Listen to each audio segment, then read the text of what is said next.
Time flies. It's been a year since I visited Prague, and I've been delaying forever to get some videos up.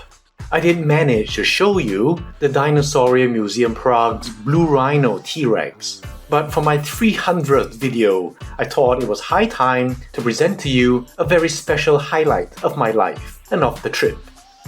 As weird as it is for someone with almost no interest in theropods, my favorite dinosaur is Carnotaurus.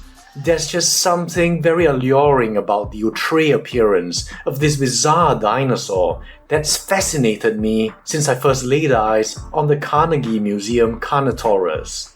This little monster here.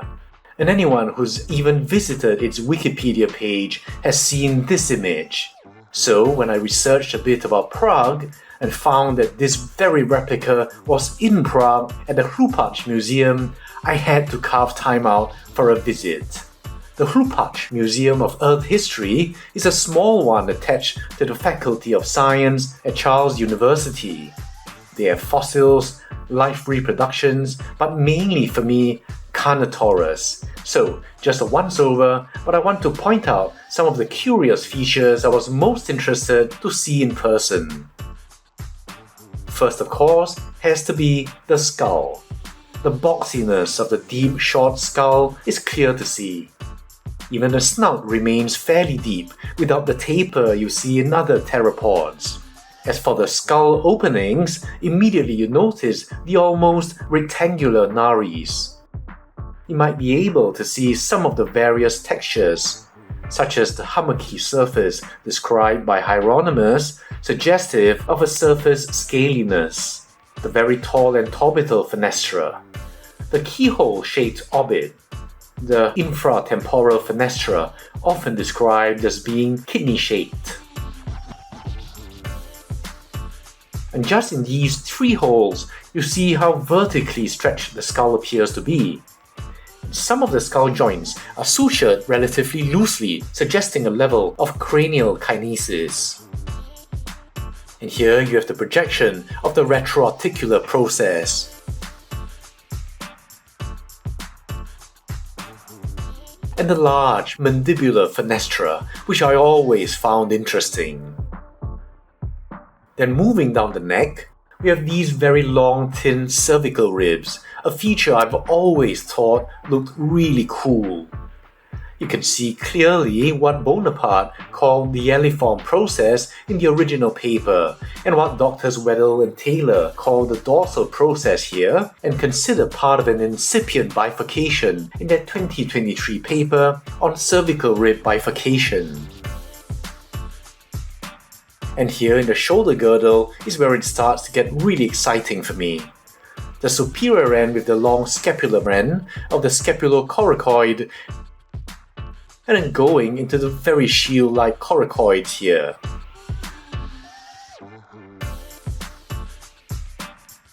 Just a sneak peek at the ridiculous size of the arms here, which you'll see a lot more clearly on the other side.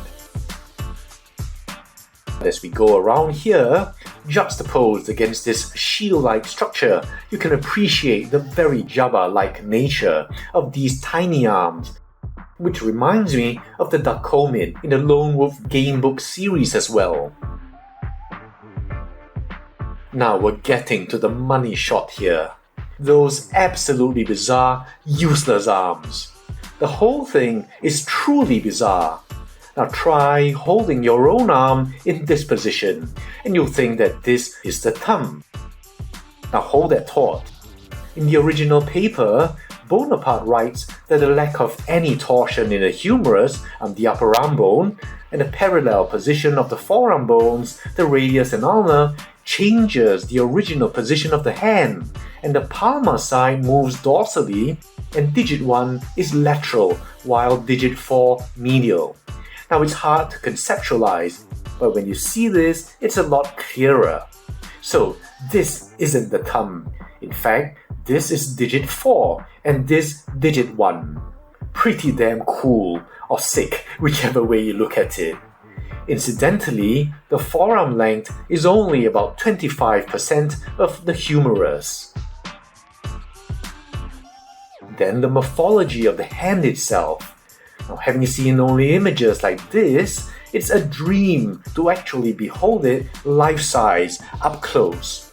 Now keep in mind, this Bonaparte image is the right hand. You see here digit 1, a single metacarpal, digit 4, which is a really long metacarpal 4, ending in a conical spur, and the other elements as well. I should note that Ruiz 2011 reconstructed the hand differently.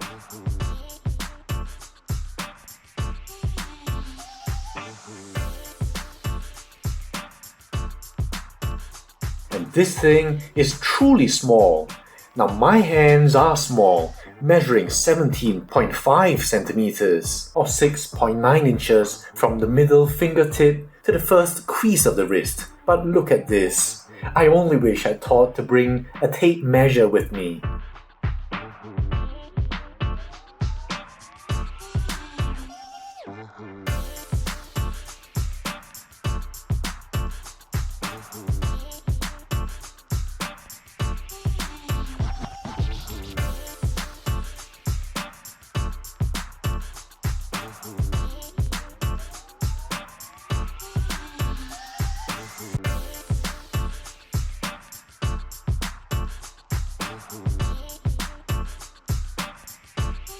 And going around here, I just wanted to quickly show you those very characteristic horns of Carnotaurus.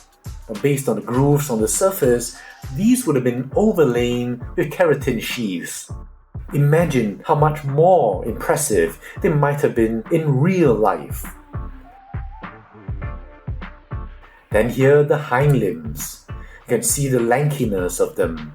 And it's important to recall that actually this is one major area of Carnotaurus that we don't have. Now most of you probably already know this, but the original Carnotaurus fossil, as splendid as it is, lacked the lower half of the hind limbs. We do know from other features that it must have been a very speedy cursorial predator indeed, and so the hind limb have been reconstructed with the typical proportions of such. Indeed, running very fast probably makes this more possible than visions of other theropods chasing down their prey. Now just look at that pubic boot, a structure we don't often think about.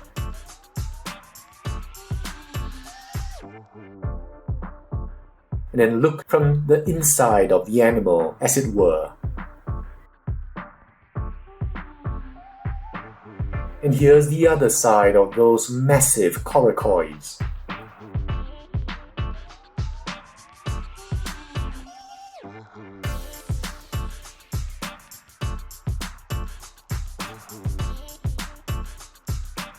A look at the tail, and the main thing to see for me, though not clearly from this angle, are the upwardly projecting pairs of transverse processes in the caudals.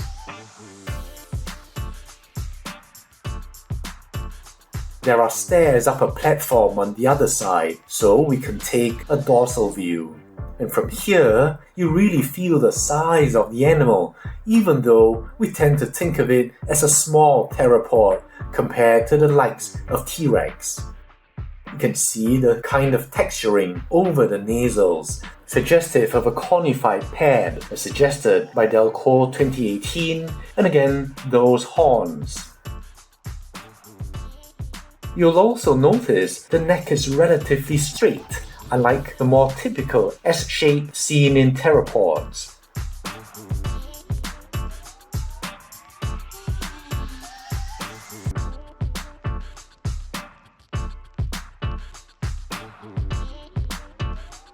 And here, hopefully, you can see the upwardly projecting transverse processes, which persons at Curry 2011 prefer to call caudal ribs for reasons we don't have to get into. But the effect of this upward slant makes more space for the very substantial caudofemoralis muscles, which incidentally is a big clue that this was a highly cursorial animal. Correspondingly, however, this compresses the space here where the pexial muscles are, so the longissimus and spinalis muscles would have been smaller, and their ability to generate tail movement diminished. In any case, because the caudal ribs have lateral tips that interlock, the whole tail would have been stiffened and rather immobile anyway, so it works out. The trade-off is less maneuverability.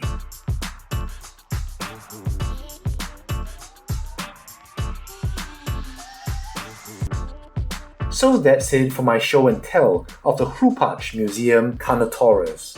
Because this isn't a major museum, other than a small tour group, I was pretty much alone.